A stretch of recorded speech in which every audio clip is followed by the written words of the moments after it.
Annick Etheline. Poétique de la volonté de croire, Rimbaud, Mallarmé, Valéry. Drault, 2021. Lu et enregistré par Charlotte Simonin. La croyance ultime est de croire en une fiction dont on sait qu'elle est fiction puisqu'il n'y a rien d'autre. L'absolue vérité est de savoir qu'il s'agit d'une fiction et qu'on y croit volontairement. Wallace Stevens, Adagia. Introduction. Une utopie pragmatiste. Ce livre est une enquête sur les pouvoirs de la poésie moderne.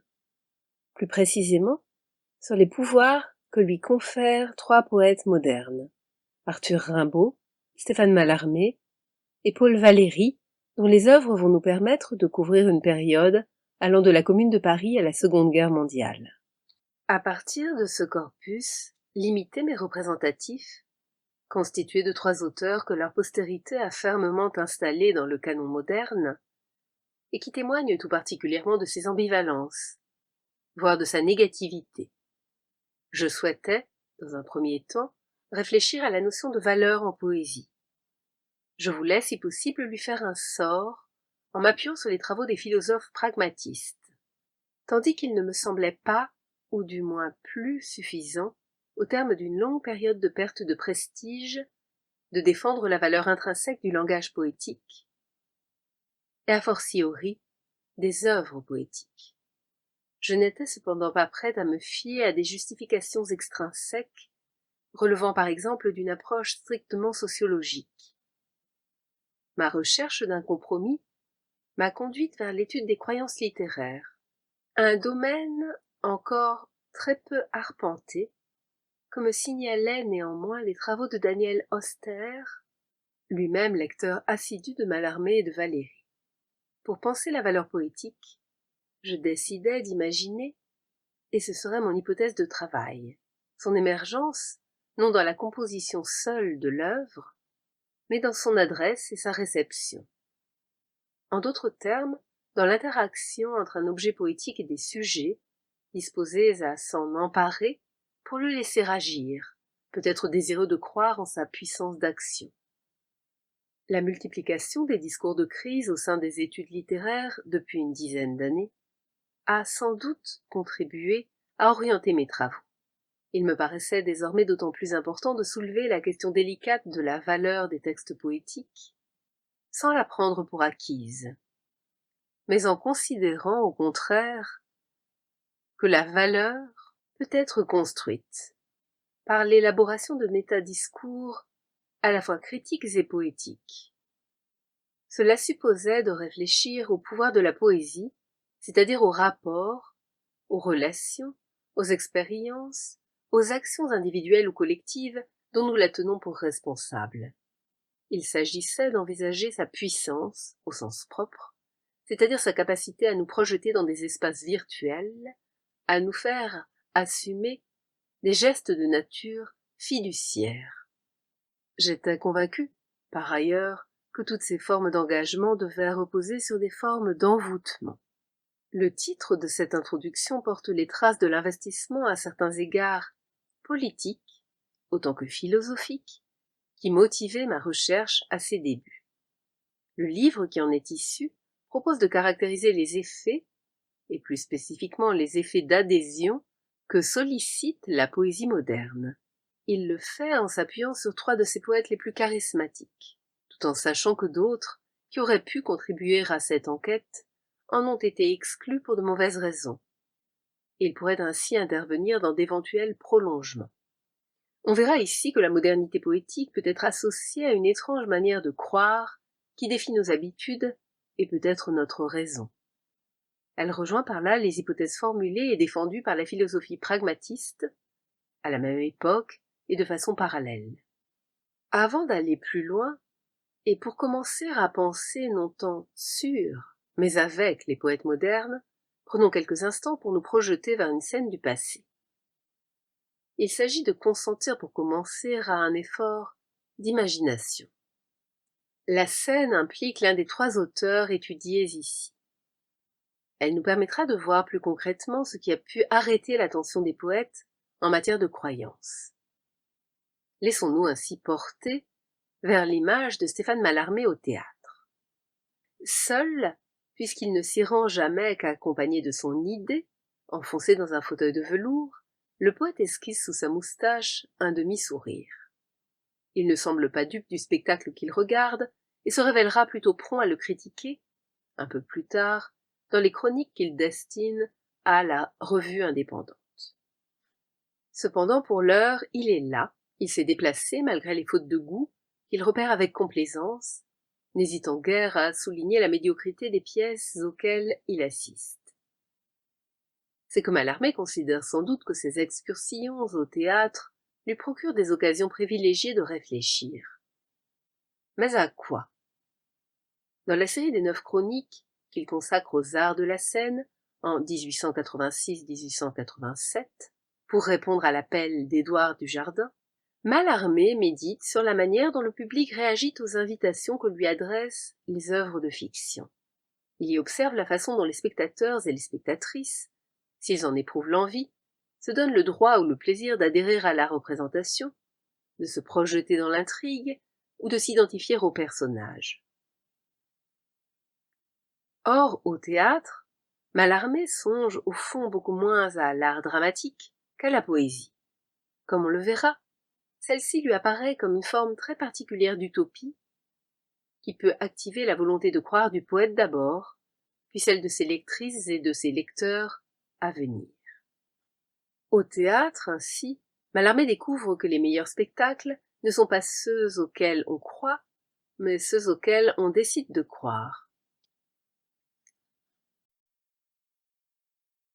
Au théâtre, ainsi, Mallarmé découvre que les meilleurs spectacles ne sont pas ceux auxquels on croit, mais ceux auxquels on décide de croire.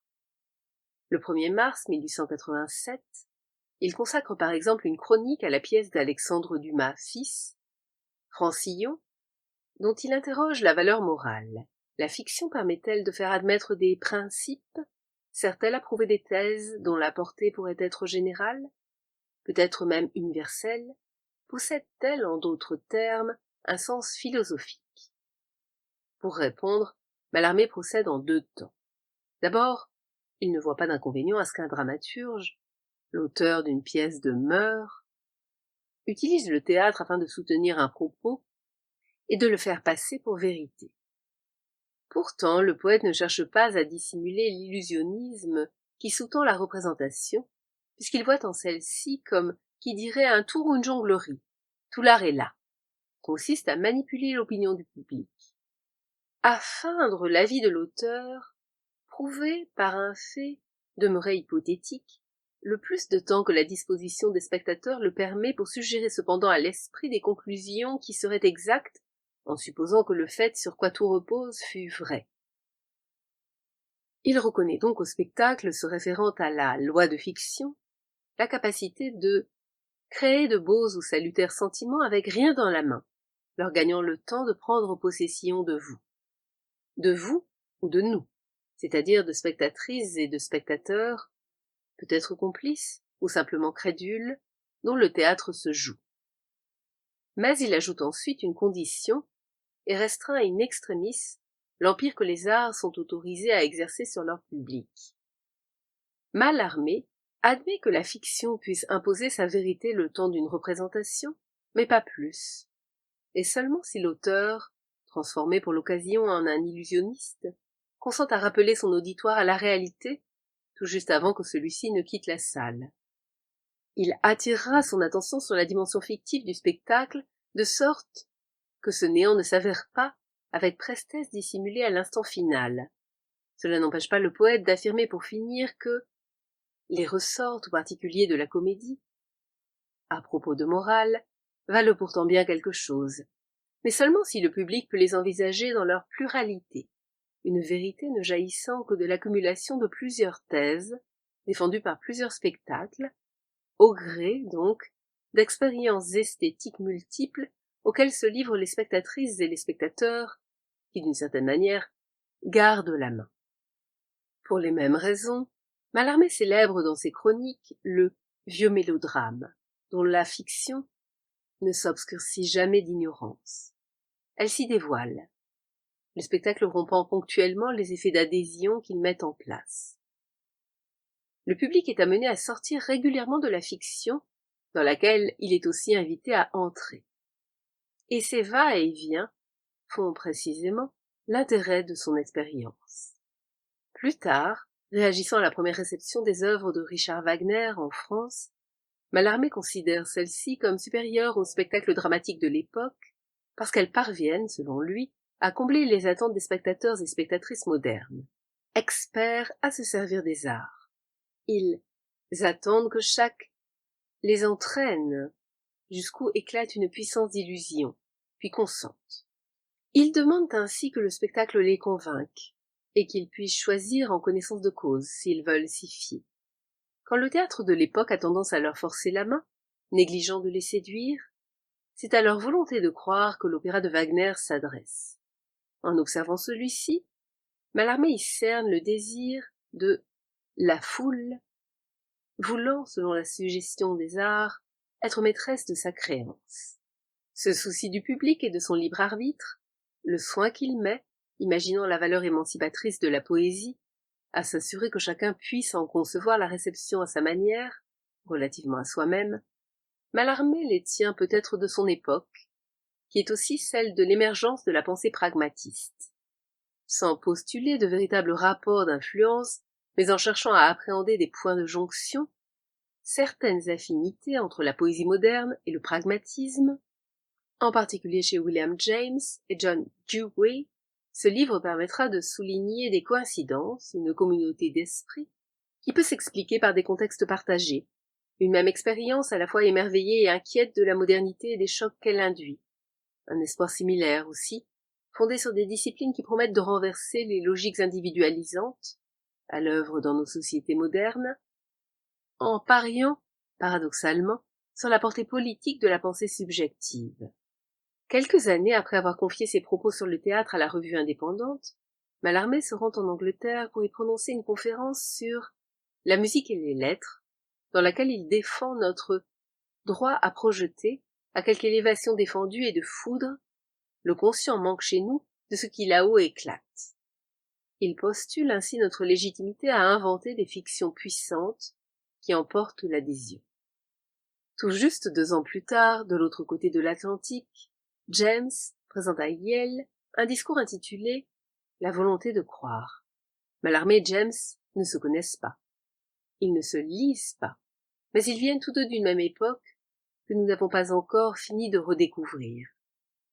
Au fil de plusieurs études de cas, ce livre en fera ressurgir une idée, un possible, explorant l'hypothèse indiquée dans le titre de la conférence de James, qui renvoie à la proposition pour laquelle Mallarmé milite dans ses chroniques théâtrales. On en trouvera des variations à l'œuvre chez Rimbaud et Valéry. Il s'agira de voir comment les 3 poètes imaginent et projettent les pouvoirs de la poésie, c'est-à-dire sa valeur, au sens pragmatiste de ce terme, à une époque où le chant semble pourtant se refermer sur lui-même, à travers des thèmes de plus en plus réflexifs et dans des pratiques de plus en plus confidentielles, de moins en moins familières aux lecteurs et aux lectrices ordinaires. C'est paradoxalement au moment où la poésie prend l'aspect, pour une grande partie de son public, d'une langue étrangère, que les poètes semblent le plus à même de penser sa puissance, à la fois d'action et d'incitation à l'action. Les lignes qui suivent me serviront à annoncer brièvement la nature des réflexions que Rimbaud, Mallarmé et Valéry consacrent à la poésie. L'exploration de leurs méditations singulières et pourtant concordantes permettra d'en faire ressortir l'audace et la nouveauté.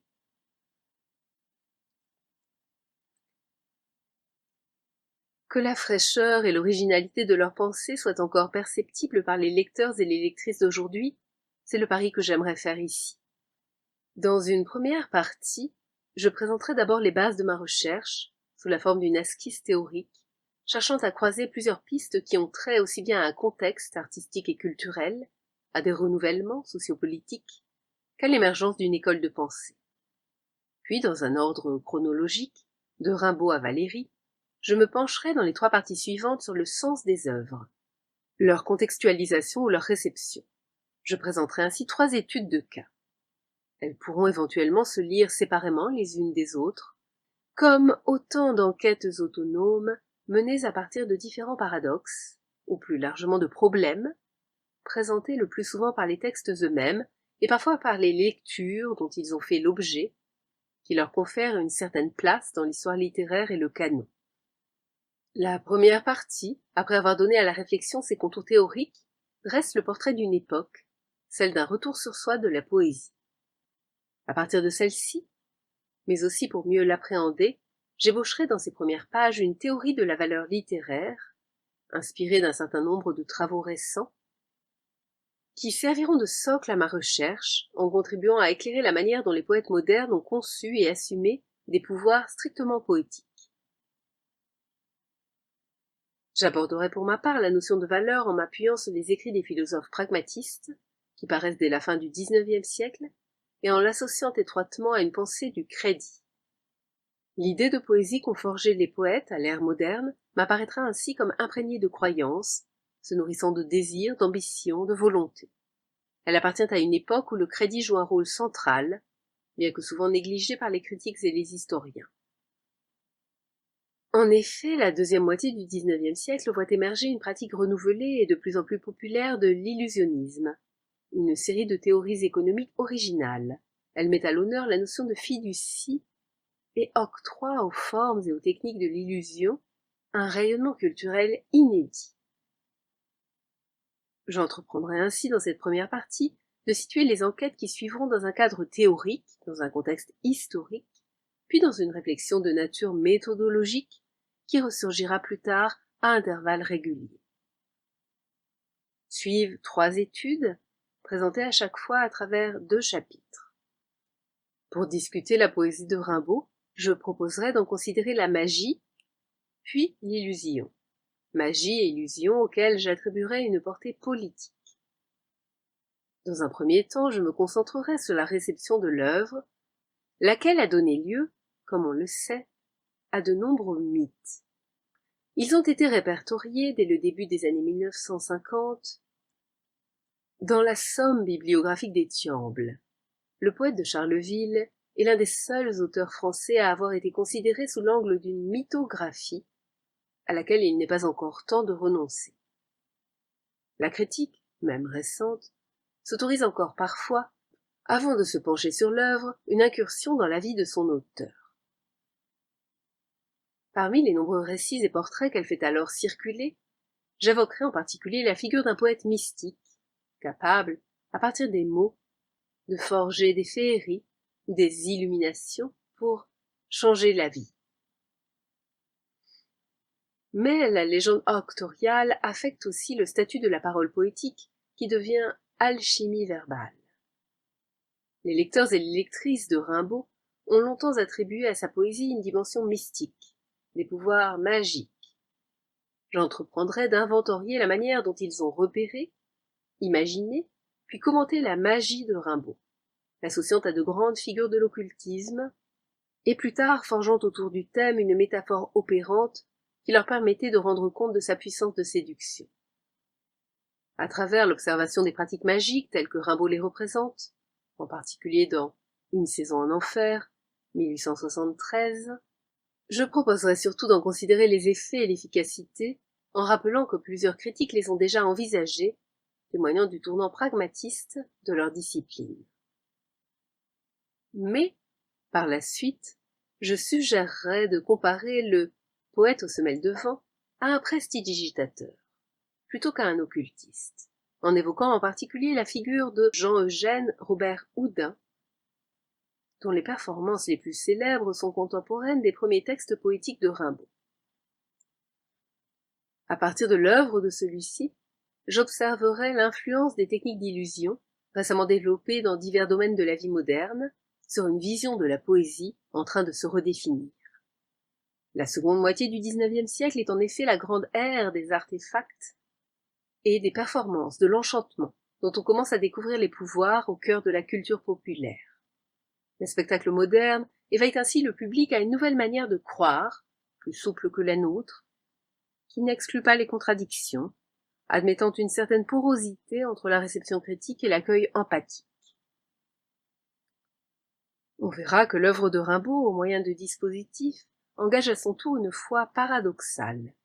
En travaillant la forme des poèmes de manière à ce qu'elle soit délibérément éblouissante, il met en œuvre des techniques qui peuvent relever de la contrefaçon. J'aborderai ainsi Rimbaud comme l'un des grands penseurs modernes de l'effet et chercherai, le plus objectivement possible, à saisir les causes de la fascination exercée par ses poèmes, en particulier par les fragments des Illuminations. 1873-1875.